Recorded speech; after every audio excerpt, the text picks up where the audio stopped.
Jesus diz, isso foi registrado por Mateus, está no capítulo 6, no versículo 2 do seu evangelho, nós vamos ler do 2 ao 4. O texto diz assim: quando, pois, deres esmola, não toques trombeta diante de ti, como fazem os hipócritas nas sinagogas e nas ruas, para serem glorificados pelos homens. Em verdade vos digo que eles já receberam a sua recompensa. Tu, porém, ao dares a esmola, ignore a tua mão esquerda o que faz a tua mão direita, para que a tua esmola fique em secreto, e teu Pai, que vem secreto, te recompensará. Quando eu olho para a declaração do Senhor Jesus, nesse texto que nós lemos, a primeira coisa que eu percebo é que Jesus está regulando o como dar esmolas e não se devemos dar esmola. Quando ele diz quando deres esmolas, é fato de que isso é esperado por nós. A tentativa de Jesus não foi de subtrair a prática de esmolas que já vem desde a velha aliança. Desde Jó, considerado um dos livros mais antigos da Bíblia, a preocupação, o cuidado com o pobre, com o necessitado é exaltado. Então, o Senhor Jesus não está falando ou colocando em discussão se devemos ou não fazer isso. Ele está dizendo quando fizermos isso, porque é fato que temos que fazer. Aliás, em Efésios, no capítulo 4, no versículo 28, o apóstolo Paulo fala algo interessante. Em primeiro lugar, nós podemos destacar na palavra de Deus que nós temos a responsabilidade de prover alimento para casa. Por exemplo, o apóstolo Paulo diz em 1 Timóteo, no capítulo 5, no versículo 8, se alguém não cuida dos seus, negou a fé e é pior do que um incrédulo. Escrevendo aos Tessalonicenses, ele diz que quem não trabalha, esse também não coma. Todo homem tem responsabilidade de prover sustento para si e para a sua casa. Mas o que Paulo escreve em Efésios 4, 28, é aquele que furtava, está falando de antes da conversão, e diz não furte mais, antes trabalhe, o trabalho ainda é bíblico, ele diz trabalhe fazendo com as próprias mãos o que é bom, para que tenha com o que acudir ao necessitado. Ou seja, ele vai além da responsabilidade de manter a casa. Quando Deus coloca Adão no jardim, antes mesmo de criar Eva, sua esposa, a Bíblia diz que Deus o colocou no jardim para o lavrar e para o guardar. A responsabilidade do homem já era trabalhar. Antes de dar ao homem uma esposa, antes de dar ao homem família, Deus deu trabalho e Deus deu a responsabilidade de cuidar da sua casa. Outro dia eu vi alguém dizendo, por culpa de Adão, agora nós estamos debaixo de maldição e nós temos que trabalhar. Falei, a maldição nunca foi o trabalho. O trabalho foi dado antes do pecado, antes da queda. A maldição é o que o trabalho se tornou mais árduo por conta do pecado. Mas o trabalho, ele é bênção de Deus, ele é parte da nossa responsabilidade. No entanto, a instrução de Paulo é muito clara. Você tem que trabalhar para ter o que é bom, não apenas para você, mas ele diz, para que tenha com que acudir ao necessitado. Acredito que o plano e o projeto de Deus é que cada cristão nunca pense apenas em si mesmo. É que nenhum de nós seja egoísta a ponto de enxergar só o próprio umbigo. Nós precisamos entender que dar esmolas, socorrer o necessitado, e quando falo de dar esmola, não estou dizendo só de jogar uma moeda no chapéu de um pedinte na rua. Toda atitude onde expressamos misericórdia para com o necessitado pode ser classificada como esmola. E já mostramos que Jesus está regulando o como dar esmolas e não se devemos dar, mas nós precisamos então definir o que é esmola. Ela é uma ajuda ao necessitado em qualquer lugar. Nós precisamos compreender que quando Jesus fala de socorrer o próximo, ajuda nem sempre é só dar alimento, nem sempre é só vestir alguém necessitado, mas na parábola do bom samaritano ele fala de um outro tipo de ajuda, de um outro tipo de socorro. Nós temos uma responsabilidade com os necessitados e precisamos entender que isso é um comissionamento de Deus. O apóstolo Tiago escreve e diz que aquele que sabe fazer o bem e não faz, esse peca, comete pecado. Há pecados que nós cometemos por omissão, por negligência, e deixar de socorrer o necessitado é um desses pecados de omissão, de negligência. Precisamos também olhar uma outra perspectiva da esmola. Ela não abençoa só os outros a quem estendemos a mão ou ajuda, ela abençoa a gente. Em Atos, no capítulo 10, um anjo de Deus aparece para Cornélio, um centurião do Império Romano, e diz para ele, as tuas orações e as tuas esmolas subiram para a memória diante de Deus. É fato que ninguém será salvo pelas suas boas obras. As boas obras não têm o poder de nos salvar, mas nós precisamos sempre entender, e eu gosto de repetir essa frase, baseado lá em Efésios 2, que nós não somos salvos pelas obras, mas nós fomos salvos para as boas obras, as quais Deus de antemão preparou que andássemos nela. E quando andamos nessas obras, isso chama a atenção de Deus. O que o anjo está falando para Cornélio é: as tuas esmolas subiram para a memória diante de Deus. Em outras palavras, chamou a atenção de Deus para você. As esmolas salvaram Cornélio? Claro que não. O anjo está dizendo: manda chamar Pedro, que te dirá palavras mediante as quais será salvo tu e toda a tua casa.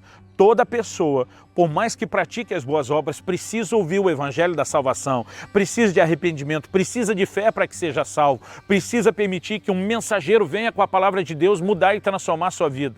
Mas algo que não podemos negar é que um anjo aparece para esse homem dizendo: eu vou te falar onde está o mensageiro, aonde você pode conseguir ajuda, porque ele chamou a atenção de Deus. O que fazemos para outros chama a atenção de Deus para a gente. A Bíblia diz que enquanto Jó orava pelos seus amigos, Deus mudou o cativeiro dele. O que fazemos para outros em qualquer situação chama a atenção de Deus para nós. Então nós precisamos olhar para a esmola nessa perspectiva correta, de algo que, além de abençoar o necessitado, chama a atenção de Deus para nós, atrai o favor de Deus sobre as nossas vidas. Aliás, nós precisamos entender que mesmo quando ajudamos o necessitado, na hora da esmola ou qualquer outro tipo de ajuda, nós precisamos ter em vista não apenas aquela pessoa.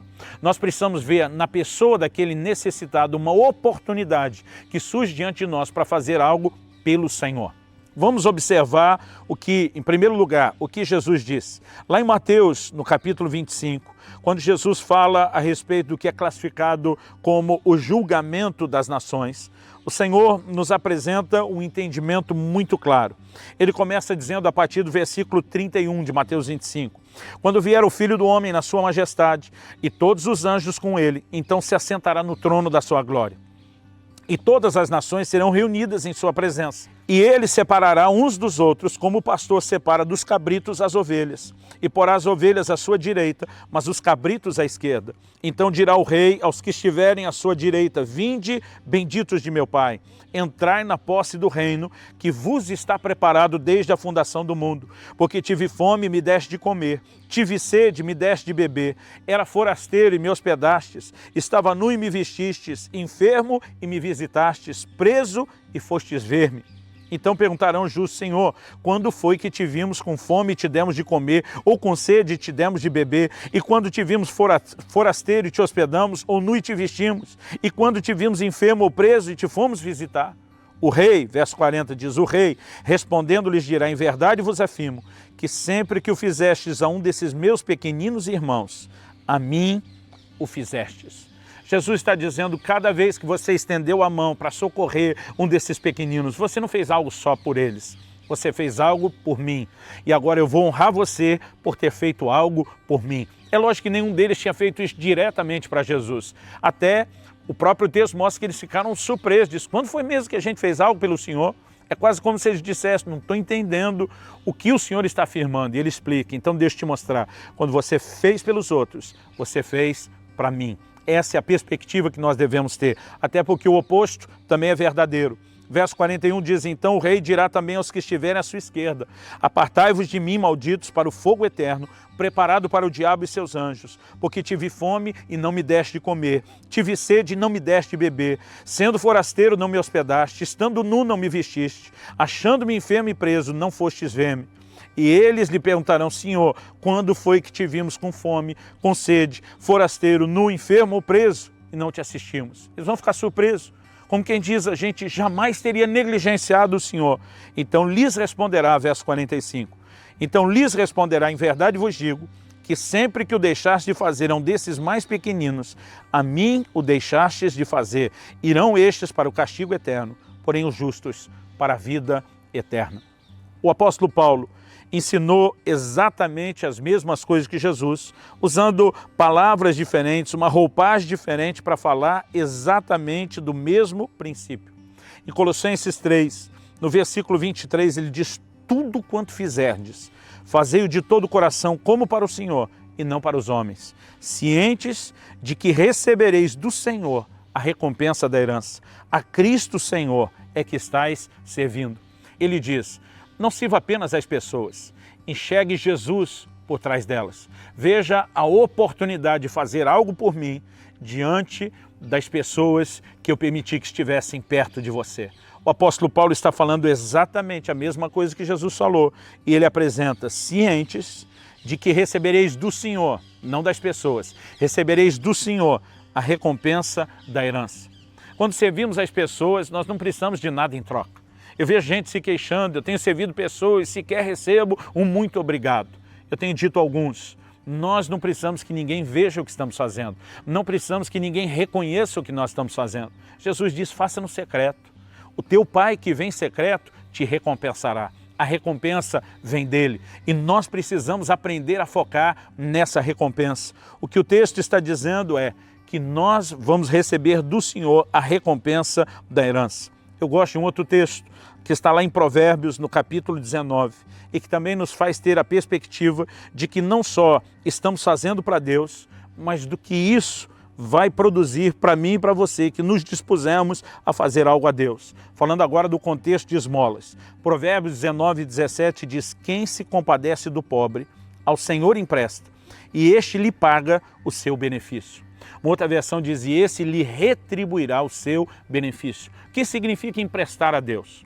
Quando eu e você fazemos algo para o pobre que Deus queria estender a mão, o pobre que Deus queria socorrer, mas precisa usar a minha e a sua mão como representantes dele para fazer o que ele já queria fazer. Quando nós fazemos isso, estamos dando a Deus a oportunidade de fazer o que ele queria, o que ele precisava. Deus está dizendo: eu vou tratar disso como um empréstimo. Na verdade, o dinheiro que você deu para ele, não deu para ele, você deu para mim. Porque se você está fazendo para mim, você colocou algo nas minhas mãos. E Deus chama isso de um empréstimo. Por quê? Ele está dizendo que vai ter retorno, vai ter recompensa, não vai se perder, não vai ficar por isso mesmo.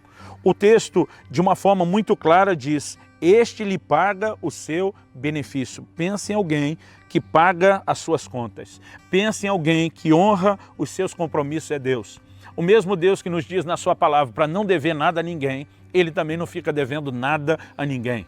Eu gosto de olhar para a palavra de Deus e recordar da promessa que o próprio Eliseu se apropriou e entendeu ter recebido quando Elias falou de um sinal que de fato aconteceu, que ele teria porção dobrada da unção que estava sobre Elias. Eliseu operou exatamente o dobro dos milagres que Elias operou.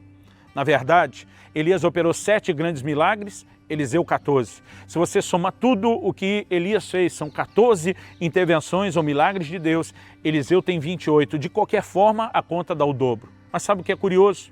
É que quando Eliseu morreu, faltava um milagre para fechar essa conta. Mas a Bíblia diz que uma certa ocasião, logo depois da morte de Eliseu, saíram da cidade de Samaria para fazer um cortejo fúnebre e o inimigo estava vindo para atacar a nação de Israel. A Bíblia diz que no desespero de fugir do ataque, essas pessoas que saíram para fazer o sepultamento fizeram o que eu chamo de o sepultamento mais rápido da história. Acharam uma cova aberta e simplesmente desovaram o corpo ali, jogaram, arremessaram o corpo para correr de volta para a cidade. A Bíblia diz que quando o corpo caiu na cova de Eliseu, ao tocar os ossos de Eliseu, ele instantaneamente ressuscitou. Eu fico imaginando algo curioso, talvez até cômico. E muitas vezes comento: não sei do que aquelas pessoas saíram fazer o enterro, correram mais. Se era do inimigo que estava se aproximando para atacar a cidade, ou do amigo correndo agora atrás deles, talvez dizendo: pera eu, porque eles não contavam com aquilo, deve ter sido algo assustador. O que eu enxergo é um Deus dizendo a Eliseu: eu prometi, eu honro, eu pago a minha conta. A Bíblia diz que esse Deus para quem prestamos paga o benefício. O Senhor Jesus diz: o Pai que vem em secreto te recompensará. Nós não devemos fazer apenas interessados na recompensa. Embora Jesus não prometeria uma recompensa se ele não quisesse nos estimular. Mas nós devemos fazer não apenas porque há retorno.